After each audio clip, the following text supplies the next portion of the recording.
민수기서 1장과 2장에 관해서 살펴보면서 이제 이스라엘의 12지파 이분들이 이제 성막을 중심으로 진영을 치게 되는 모습을 보게 되는데, 특별히 이제 1장에 들어가면 민수기서 1장에 보면 그 1장 1절에 보면 이스라엘 자손이 애굽 땅에서 나온 후 둘째 해 둘째 달 첫째 날에 여호와께서 시내 광야 해막에서 모세에게 말씀하여 이르시되 너희는 이스라엘 자손의 모든 회중 각 남자의 수를 그들의 종족과 조상의 가문에 따라 금용수대로 계수할지니 이스라엘 중 20세 이상으로 싸움에 나갈 만한 모든 자를 너와 아론은 그 진영별로 계수하되 각 지파의 각 조상의 가문의 우두머리 한 사람씩을 너희와 함께 하게 하라. 그래서 이제 각 지파의 그 우두머리들이 언급이 됩니다. 그러면서 이 주님이 이제 이스라엘 백성들이 20세 이상으로 나가도록 하죠. 전쟁터 나갈 사람들은 제사장으로 섬기는 건 몇 세부터인지 기억나십니까? 몇 세부터 할 수 있었죠? 30세, 그죠? 전쟁에 나가는 것은 20살부터였고, 제사장 섬기는 것은 좀 더 경험을 갖고 나서 30세부터 제사장을 섬길 수 있었습니다. 근데 주님이 이제 이스라엘 민족이 이 12지파가 이제 이 진을, 그 진영을 이렇게 펼쳐 있을 때 세상에는 다른, 당시에 다른 여러 부족들과는 전혀 다른 모습을 갖고 있죠. 어쨌든 이스라엘 민족은 이제 성막, 하나님의 임재가 있는 성막의 중심이 돼서 이제 이렇게 편성을 하게 되고 그 둘레 이렇게 진을 치게 되니까 그런 면에서 다른 데와는 많이 달랐습니다. 그래서 민수기 2장 2절에 보면 이스라엘 자손은 각각 자기의 진영의 군기와 자기의 조상의 가문의 기호 곁에 진을 치되 회막을 향하여 사방으로 치라. 동서남북 사방으로 이 회막을 중심으로 이제 진을 이렇게 치도록 그렇게 말씀을 하셨습니다. 그래서 이 앞부분에 좀 보면 이제 1장과 2장이 계속 나오는데 이들의 숫자도 나오죠.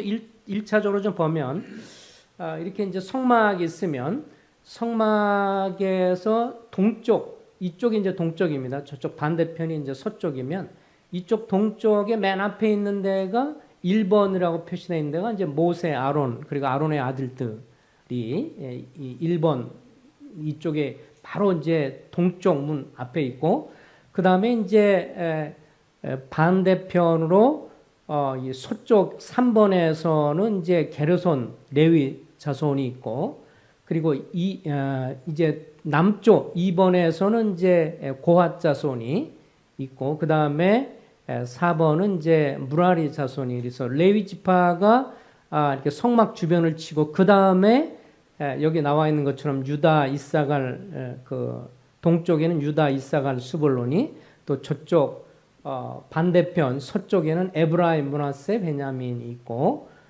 그 다음에 남쪽에는 이제 갓, 시몬, 루벤, 그리고 이쪽에 이 북쪽으로는 이제 납달리, 아셀, 단 이렇게 12지파가 이렇게 질서 정연하게 이렇게 진을 치게 됩니다. 그러면서 1장 부분에 보면 이제 계속 전쟁에 나갈 만한 사람의 수를 세도록 나와 있습니다. 그래서 각 지파마다 숫자가 이제 계속 반복이 되면서 나오게 되지요. 예를 들면 20절 같은 데 보면 이스라엘 장자 루벤의 아들들에게 난 자들 그들의 종족과 조상의 가문에 따라 20세 이상으로 싸움에 나갈 만한 각 남자를 금용세대로 다 계수하니 루벤 지파에 계수된 자는 얼마라고요? 46,500명. 그 다음에 루벤 옆에 보면 이제 어디 있어요? 루벤 옆에 보면 이제 그 다음에 시몬이 나오죠. 시몬에게 22절에 보면 중반에 20세 이상으로 싸움에 나갈 만한 각 남자를 그 명수대로 다 계수하니 시몬 지파에 계수된 자는 59,300명. 그 다음에 24절 갓 아들들 중에 싸움에 나갈 만한 사람이 25절에 보니까 45,650명 이렇게 각 지파별로 성막을 중심으로 해서 동쪽에서 이제 동쪽으로 해서 유다가 중심으로 해서 유다, 이사갈, 스불론 이렇게 숫자들이 나와 있습니다. 그래서 유다 진영에는 다 합쳐서 18만 6천 정도의 6,400명 정도가 이쪽에 스불론, 유다, 이사갈이 있고 그 다음에 이 서쪽에는 이제 므낫세, 에브라임, 베냐민 그러면서 그곳의 숫자들도 또 한 10만 명, 10만 8천 명 정도 므낫세, 에브라임, 베냐민 그 다음에 저쪽에는 이제 또 납달리, 단, 아셀 지파들이 있어서 숫자들이 저렇게 지금 여기 1장에 다 이렇게 나와 있는 내용들을 요약을 해 준 겁니다. 납달리 5,300명, 단 5만 3천, 그리고 단이 6,200, 700명, 그리고 아셀이 4만 1,500명, 그리고 이쪽에 시몬, 그 다음에 루벤, 갓 이런 식으로 2장에 이렇게 숫자들이 나와 있는 것을 봅니다. 대략 그래서 총 합계가 보통 60만 명 정도, 60만 명 정도가 이제 20살 이상으로 전쟁에 나갈 만한 사람이 이제 언급되어 있는 것을 보게 됩니다. 다시 좀 요약을 해서 이렇게 보면 이쪽이 이제 동쪽이니까 동쪽으로 생각해 본다면 동쪽에 레위, 그래서 모세, 아론 자손들이 있고요. 그 다음에 이제 반대편에는 이제 게르손, 그리고 서쪽에, 그리고 남쪽에는 레위, 그리고 북쪽에는 무라리 자손들이 있고, 그 다음에 이렇게 선임 지파가 이제 단이면서 단, 아셀, 납달리가 있고, 이쪽엔 유다가 선임 지파이고, 그 다음에 루벤이. 그래서 나중에 이렇게 행진할 때에도 보면 단 지파가 먼저 나가고, 단이 가면 그 다음에 쭉 따라서 가고, 유다 지파 먼저 갈 때도 이제 선임 지파 유다 가면 또 따라서 가고, 또 이쪽에 이 남쪽 지역 갈 때도 이제 루벤이 가면 루벤 이어서 이제 쭉 이렇게 시몬, 갓 이런 식으로 이어서 쭉 행진을 하게 되는 것이죠. 그래서 이 방향으로 본다면 이제 이런 식으로 진행을 대략적으로 하는 것을 이렇게 보게 되어지는데, 어쨌든 이 1장과 2장에서 2장으로 한번 넘어가 볼까요? 2장에도 보면 2장 1절, 2절에 한번 1절과 2절을 다 같이 한번 읽어보겠습니다. 2장 1절, 2절. 형제님들이 자매님들 교독을 한번 하겠습니다. 시작. 여호와께서 모세와 아론에게 말씀하여 이르시되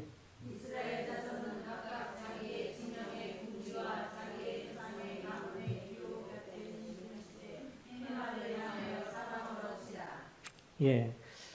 그래서 지금 3절에 보면 동방 해돋는 쪽에는 질질자는 그 진영별로 유다의 진영의 군기에 속한 자라. 그래서 여기 보면 해돋는 쪽 거기는 유다가 들어가는 거죠. 예.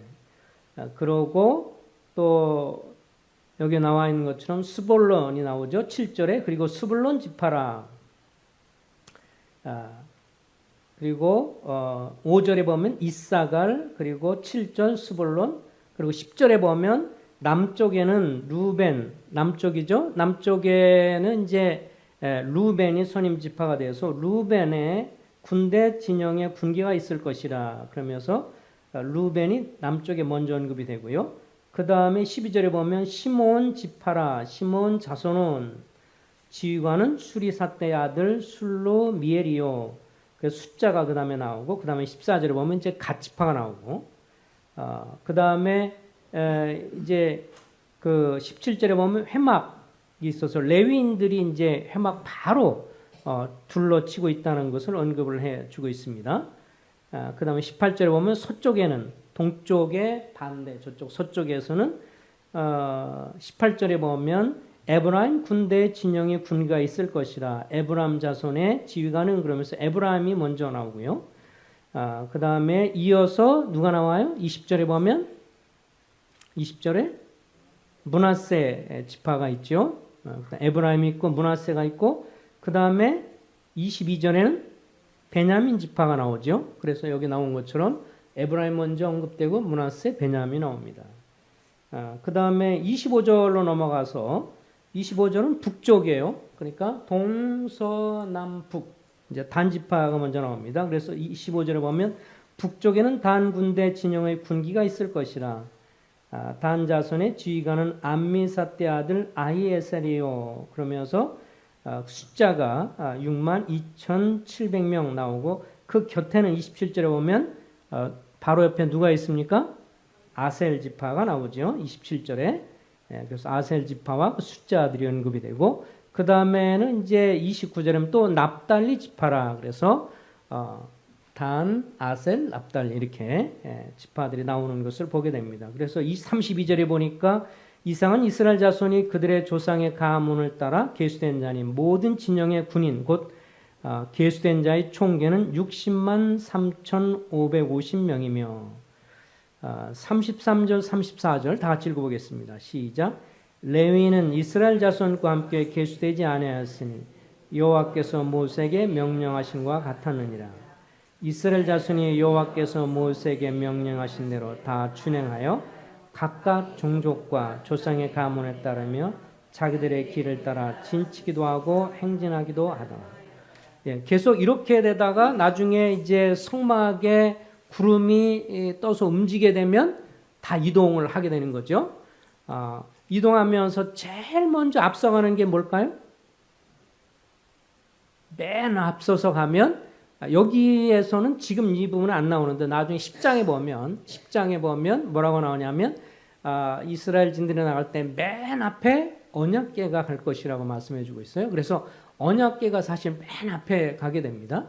그래서 언약궤 가고 나서 그 다음에 유다, 이사갈, 스볼론 성막이 있고 르벤, 시몬, 갓이 있고 또 성물을 이 메고 가거나 끌고 가는 그렇게 이제 그 레위 지파가 있고 그 다음에가 에브라임, 므낫세, 베냐민, 그 다음에 단, 아셀, 납달 이렇게 이제 쭉 이어서 행진을 하게 되고 나중에 멈추게 서게 되면 나중에 서서 다시 아까처럼 이렇게 또 성막의 모형을 따라서 이렇게 먼저 성막을 이제 짓게 되고 언약궤가 들어가고 그러면서 이제 또 주변에 이렇게 레위 지파들이 그리고 다시 각 지파들이 계속 이렇게 진을 치게 됩니다. 그러니까 참 뭐 여기 앞에 맨 앞에 이렇게 나왔지만 이 때가 아마 구름대 이상으로 거의 200만 명 정도로 추산해 보면 얼마나 엄청난 숫자겠어요, 그죠? 그런데 분명한 것은 이들이 그냥 대충 기분 내킨 대로 여기다 치고 저기다 치고 하지 않았다는 거예요. 그죠? 각 지파가 갑자기 뭐 이쪽으로 가서 다니는 데 가는 게 아니라 딱 정해진 구역으로 가서 그 다음에 인솔하는 인솔자들이 있었고 그 다음에 거기에 가장 주역이 되는 지파가 또 선임 지파들이 있어서 이제 출발하거나 멈춰서거나 그랬을 때 제일 먼저는 이제 이 성막이 움직이기 시작하고 그래서 따라서 가면서 이제 아까 이 선임 지파 유다가 먼저 따라서 가고 언약궤를 따라서 가고 그러면서 쭉 이어서 다른 지파들이나 이런 것들이 이제 움직이게 돼 있습니다. 그래서 이것을 우리가 보면서 이제 생각할 수 있는 것 중에 한 가지는 우리가 어떤 교훈을 받을 수 있을까? 이 구절들을 보면서 한 가지 생각할 수 있는 것은 이제 어쨌든 우리는 영적 싸움을 하는 하나님의 군대다, 하나님 나라의 군인이다라는 것을 우리가 생각해 볼 수 있어요. 예를 들면 우리가 1장을 다시 한번 보겠습니다. 1장에 보면 1장에서 제일 많이 나오는 단어가 뭐냐면 여러 가지 지파라든지 이런 단어들이 이제 많이 나오지만 그 다음에 20세 이상 이런 말도 많이 나오고 그 중에 제일 의미 있는 단어가 뭐냐면 싸움에 나갈 만한 이라는 말입니다. 3절에 보면 이스라엘 중 20세 이상으로 싸움에 나갈 만한 모든 자를 너와 아론은 그 진영별로 계수하라 그랬어요. 그래서 이 싸움에 나갈 만한 자라는 표현이 14번이나 언급이 됩니다. 1장에. 자, 예를 들면 3절 있죠. 20절에도 보면 싸움에 나갈 만한 20절, 22절에도 싸움에 나갈 만한 26절에도 싸움에 나갈 만한 28절에도 20세 이상으로 싸움에 나갈 만한 30절도 싸움에 나갈 만한 32절도 싸움에 나갈 만한 34절도 싸움에 나갈 만한 이렇게 해서 여기 보면 계속 반복해서 26, 28절, 30절, 32, 34, 36, 38, 40, 42, 45절 제가 한번 이 단어를 해보니까 14번이나 언급이 되고 있더라고요. 우리말 성경에 이제 싸움에 나갈 만한이에요.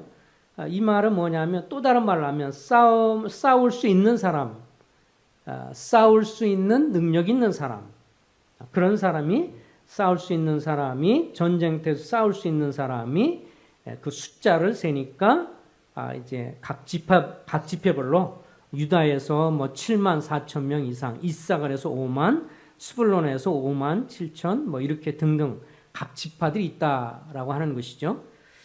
그래서 이 이스라엘 군인들, 이스라엘 사람들이 사실은 뭐 다 민간인이지만 그러나 이제 이들이 계속해서 가나안 땅을 향해 들어가는 동안에 계속 반대하는 그런 이 적대 세력들이 있고 또 이스라엘 민족을 대적하는 사람들이 있기 때문에 어쩔 수 없이 싸워야 하는데 싸울 사람이 누구냐? 20살 이상으로 전쟁을 할 수 있는 사람.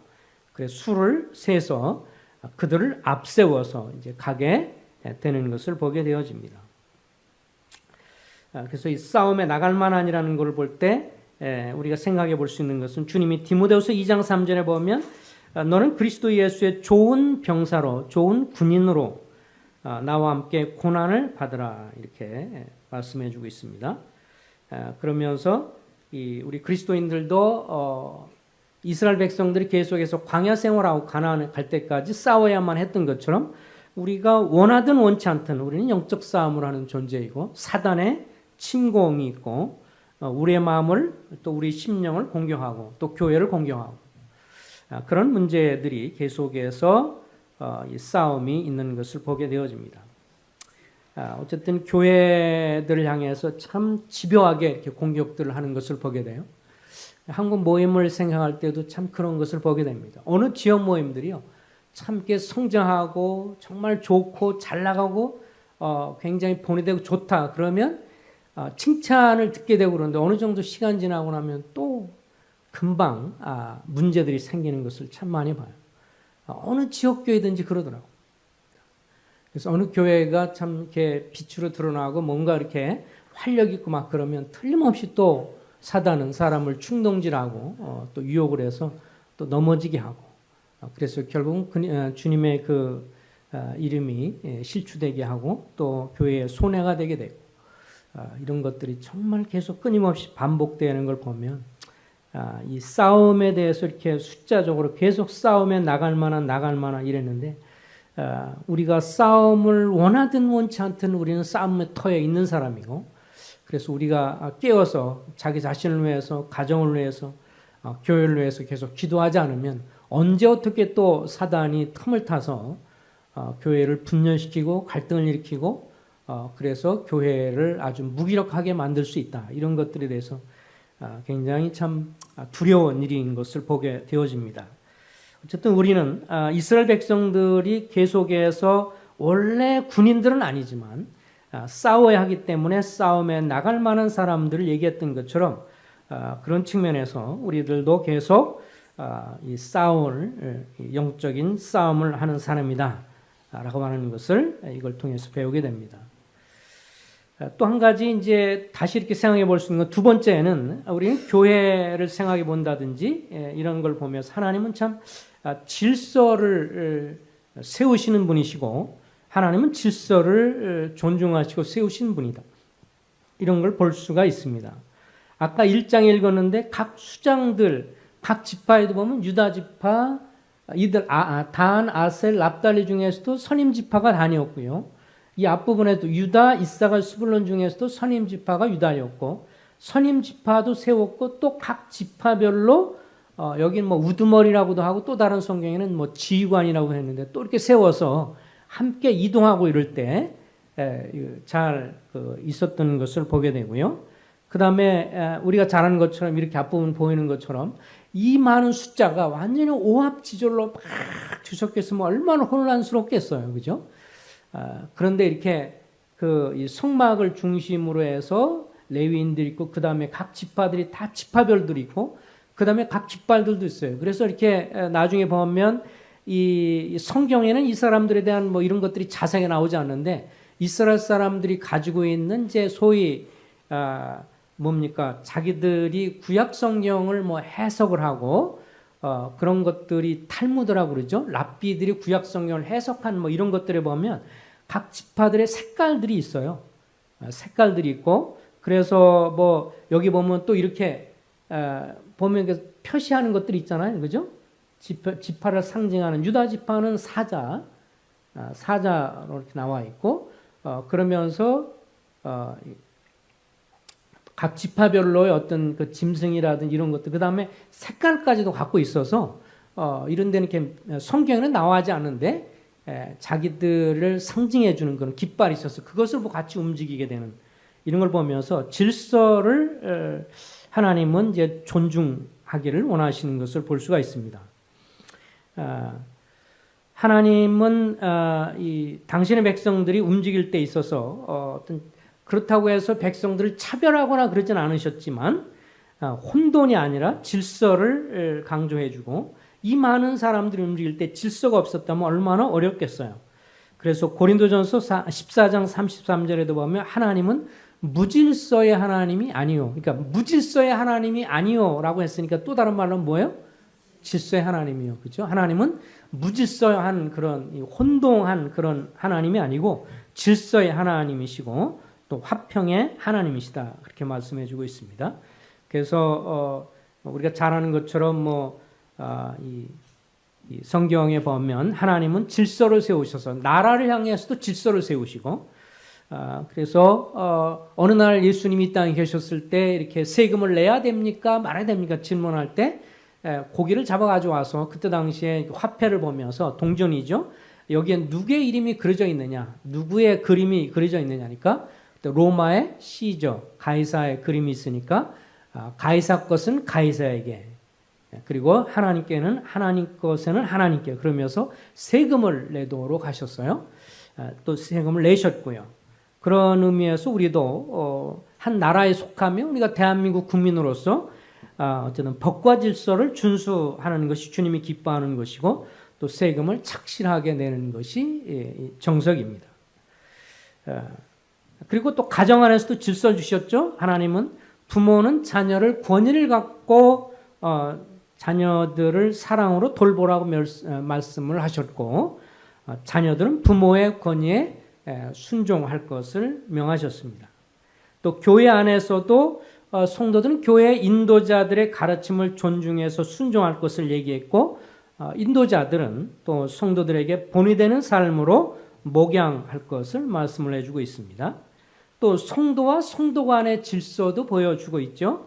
서로를 존중하라고 하신 겁니다. 에베소 5장 21절에 보면 그리스도를 경외함으로 피차에 복종하라 이렇게 말하면서 질서를 말씀해 주셨습니다. 어쨌든 간에 어느 교회든지 어느 곳인지 간에 질서가 깨지면 질서라고 해서 이것은 무슨 뭐 명령을 하고 막 그런 거라기보다는 서로 질서의 가장 핵심은 뭐예요? 존중입니다. 따라서 해보겠습니다. 질서의 핵심은 존중이다. 예, 서로를 향해서 존중하는 것이 가장 질서의 핵심이죠.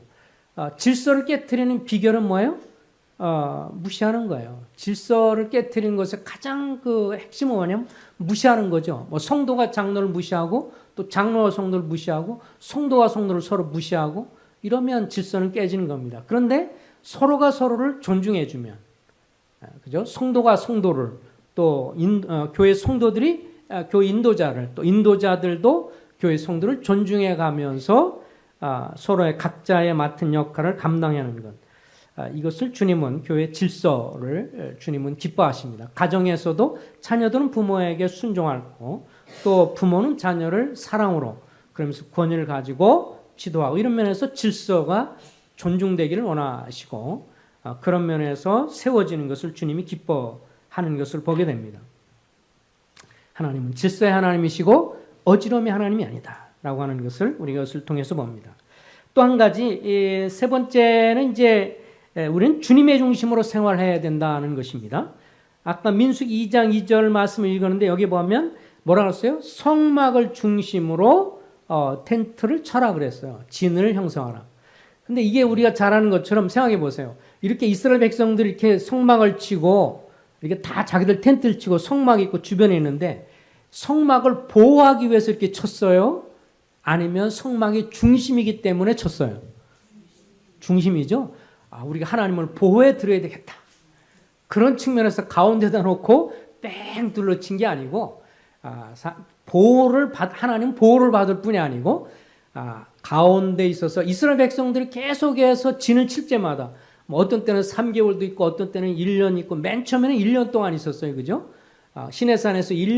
시내산에서 모세가 이 모든 계명을 받을 때 1년 동안 있다 1년 후에 이제 이동을 하게 되는데 이동하면서 때로는 3개월, 때로는 뭐 하루, 때로는 뭐 몇 개월 이렇게 이동할 때마다 계속 이동하면 그대로 길 쳐야 되거든요. 항상 가운데 핵심은 뭐예요? 성막. 하나님의 임재가 있는 성막의 늘 가운데예요.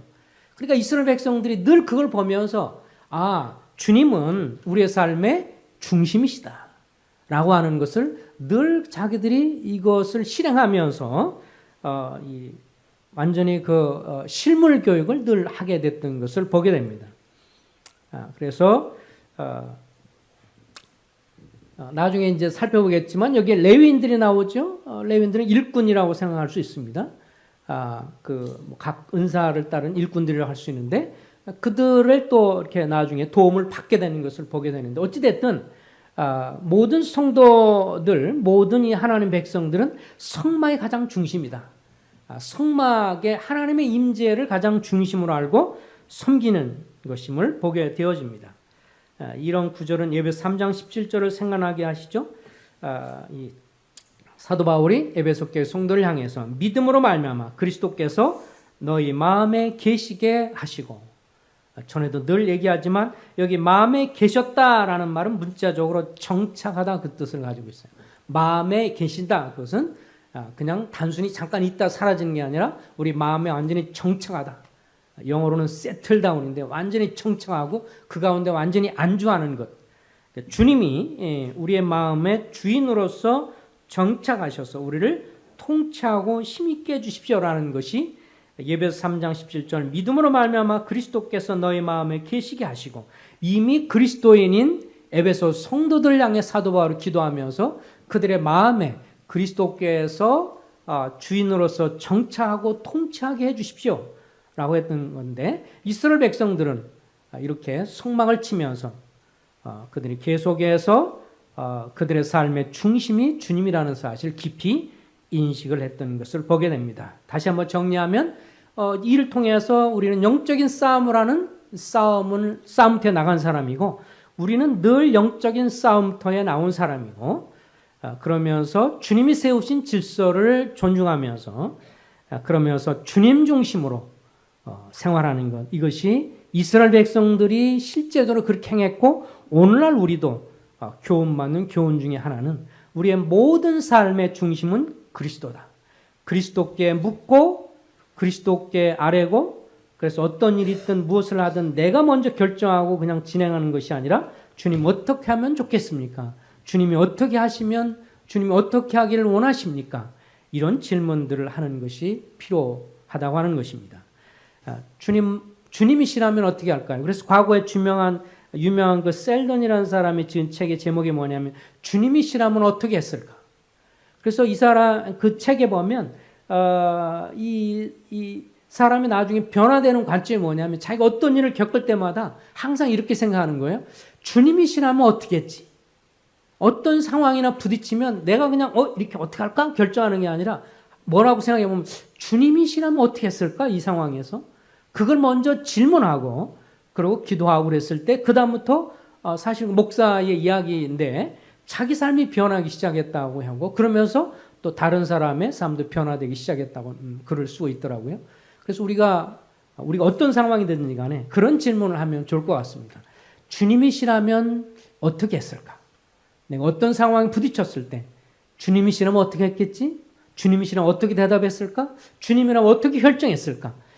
이것이 오늘 우리가 성막 주변에 있는 이스라엘 12지파의 이 진친 걸 보면서 마음에 깊이 새기고 마음에 이렇게 다잡는 시간이 되면 좋겠습니다. 자비하신 주님, 이스라엘 백성들의 12지파의 가장 핵심이 결국 하나님의 임재와 영광을 드러냈던 성막이었던 것을 기억합니다. 저들은 계속해서 움직여가면서도 전쟁터에 나가거나 움직일 때도 맨 앞에 언약궤가 가면서 제일 앞서서 싸울 때도 주님이 앞서 행하셨고, 또 평상시 저들이 텐트를 생활하며 그러면서 이동하지 않고 정착되어 생활할 때도 그들의 삶의 중심은 늘 성막이었고 하나님의 주님의 임재였던 것을 보게 됩니다. 주님이 저의 삶을 또 인도해 주시고 이끌어 주셔서 주님이 우리 삶의 주인이 돼 주시고 통치자로서 정착해 주시고 통치해 주셔서 또 그것을 실제적인 다스림을 받는 그런 저의 삶이 될 수 있도록 은혜 베풀어 주시길 간절히 소원을 드립니다. 그리할 때 우리부터, 우리 가정부터 변화가 될 것을 우리가 믿습니다. 주님이시라면 어떻게 할 것인가? 주님, 이런 귀한 질문들, 지혜로운 질문을 통해서 참된 해답을 받고 지혜로운 통찰력으로 사는 저희가 될 수 있도록 복을 주시옵소서. 예수 그리스도 이름으로 의탁하며 기도했습니다. 아멘.